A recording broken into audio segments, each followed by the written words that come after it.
fellow contestants namin.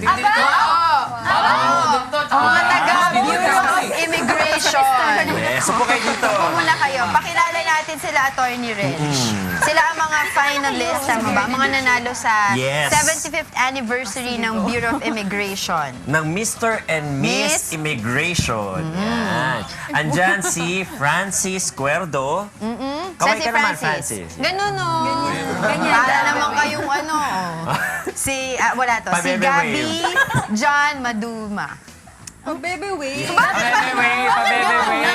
Beauty queen! Si Miss Adele Monique Rima. Yon! Taitalera yan. Yan yung taitalera. Saka si Bernadette Del Mundo.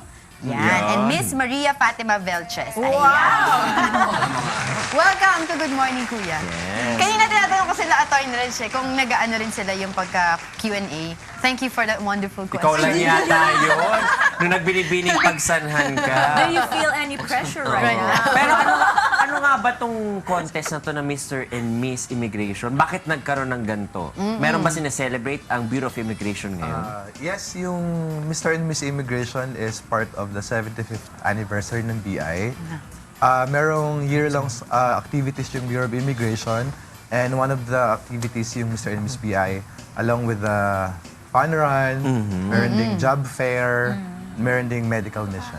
Okay. So kayo ay talaga mga immigration officer, ha? Hindi kayo parang mga models as parang dinamitan ng ano. Hindi. So, sino-sino yung mga nasa airport tsaka sino yung sa main office? Oo. Kami lahat except Airport. kay Miss Del Mundo. Because ikaw, you're sa main office. Saan ano doon, division? Legal division. Sa legal division. Kasama ka ba ni Attorney Elaine Tan? No. Sa Office of the Commissioner. Office of the Commissioner siya. Party friend. Oo. Dapat magkaiba yung kulay ng uniform nyo. Oo, yan. Explain nyo nga sa amin kung bakit. Iba-iba yung uniform. This is the... Iba-iba siya. So, may tatlong uniforms kami. Yung black is yung regular uniform namin. Okay. Yung white is for summer. Tapos ito is for... Gala. gala is for special occasions. Anniversary, graduation, formal occasion. Kailan ba na-launch nung bagong yung uniform? Kasabay rin ba nung pag-celebrate ng 75th 75. anniversary nyo? No, it's been a while na. Yeah. It's been years na rin. Okay. Pero kaya lang yung fit sa inyo parang anong-ano no? Hapit na hapit. Okay. Hindi, isa sa mga project, One size smaller. Pang beauty pageant talaga. kasama sa project ng 75th anniversary nila, yung Alien Registration Program. Tama. Can you tell us more about it? Alien. Alien, ganun ba yun? Ayun lang, mayroon mo siya ng ano. Alien, ganun ba? Yan. Yung alien registration program namin is for din sa mga illegal aliens din na pwedeng mag-register within 90 days dito sa atin.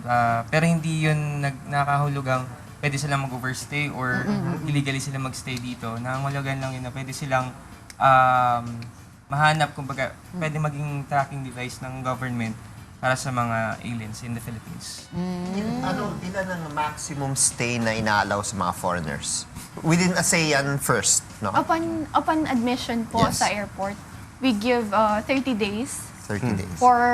kasi yan yung kumbaga, yan yung... Tourist, parang ganyan. As Oo. tourist without visa. Oo. But they can also avail for the maximum Extension. of 59 days. That's what we call the visa upon arrival. Okay. Also, we have visas issued in different... Tapos pag napaso na or malapit na mapaso ang visa, pwede You mo have to pa-extend. Pa-extend. Pwede rin yan. So Hindi, ano yung pa? meron sila yung magsumbong. Ay, oo. Ano Magsumbong pa yung ka. ano yung isa? Pakita mo sa amin yung ito, ano, Ito sa yung- immigration, magsumbong ka. Yan. Kamukha ni Attorney Elaine, ang kanilang caricature. So, ito po yung sa immigration magsumbong. Actually, ito po, we have the bayanihan concept for this because hindi lang po yung, kumbaga, immigration ang a-action dito. Because we have the tagline, good guys in, bad guys out. Okay. Right? So, ngayon po, kailangan namin ng tulong ng ating mga kababayan. So, just by texting the name of the foreign national na let's say, overstay or working without visa, yung mga Or sa illegally bahay. staying here in the country. Opo. Magkano po ba pag nagsumbong ako? Okay. So, Walang naman. okay. Yun po, meron po tayo tayong monetary incentive Yun. for that. Yes, pero may exemption yan. Siyempre, kapag po taga-immigration or from other enforcement agency, Hindi ka pwede. hindi sila po pwede makakuha Pati ng baka incentive. mag-anak ng employees. No, hindi po naman. sila po pwede. Oo, yun nga. Hanggang ilang degree yan? Second? Second degree, third degree? Normally, mga second degree. 98 degrees? 360. Pero may ano yan, may anonymity yan. Siyempre, pwedeng hindi mo naman sabihin. So, pwede rin bang isumbong dyan yung mga masusungit na immigration officers or mga nagpapahiran sa airport? Marami. Naku po, yun nga po yung gustong ipakita dito ng ating commissioner po, yung bagong mukha ng immigration, which is yung friendly. At magaganda at guwapo. Pero pinapakita pa rin na Like stewardess eh. mahigpit kami sa mga illegal at saka yung iniiwasan lang talaga namin human trafficking. Yan yung Yes. isa sa Tsaka amin. may BI cares din kayo, di ba? Yes, BI cares. Na parang tumutulong kayo dun sa mga, lalo pa mga senior citizen, disabled, or whatever sa airport. Teka lang, pardon the ignorance. Ano ba dapat course mo para makapagtrabaho ka sa BI? Yes. Any 4-year course as long as you have PRC or civil service eligibility. So magta-take ka ng civil service? Yes. No? Professional Professional? na civil service, yes. Okay. Okay. May training naman after. So, kahit anong course, mag-aaral din naman ulit for about immigration. So paano naman sumali bilang Mr. and Miss Yun. BI. Immigration? Yung nangyaring Mr. and Miss Immigration was, meron kasing divisions yung immigration. So out of those divisions, pumili ng contestants. So we had 9 pairs. We represented each division. So kami sa airport, bali 2 pairs kami. Ganun yung nangyari.